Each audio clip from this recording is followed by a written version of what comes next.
mental masturbation, and I am totally guilty of this.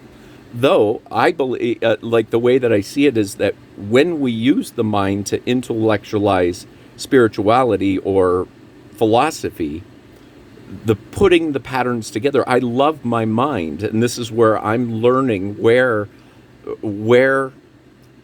discernment between mental masturbation and using the intellect in order to find where we're avoiding things.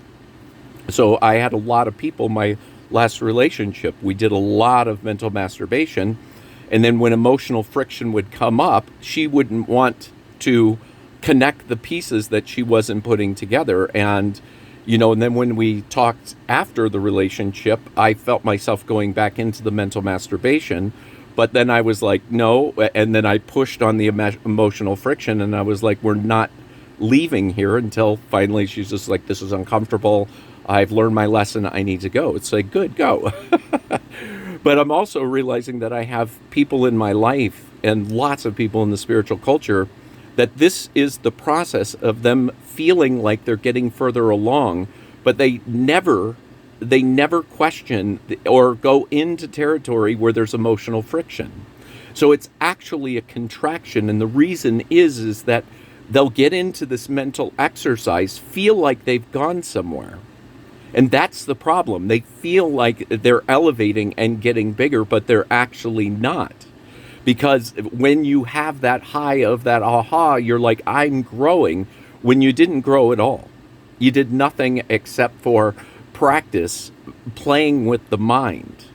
But there was nothing at stake. And that's the idea, is that, in relationship, this is where we have things at stake. But people can just go in spiritual avenues and stay completely safe, never question the friction that comes up, or never even get to the personal. And that's why I like it. I like using my mind. I share these patterns with you guys. But the thing is that I like it when I get poked back and you look at what I'm saying and you comment, you see it from a different perspective. And it's like, if there's emotional friction on my side, oh, great, I've discovered something that I've been avoiding or blaming, and I can look at it. So it's spiritual bypassing, which is not just neutral, but it's actually a contraction, because you believe yourself to be growing. And that's just your ego getting bigger.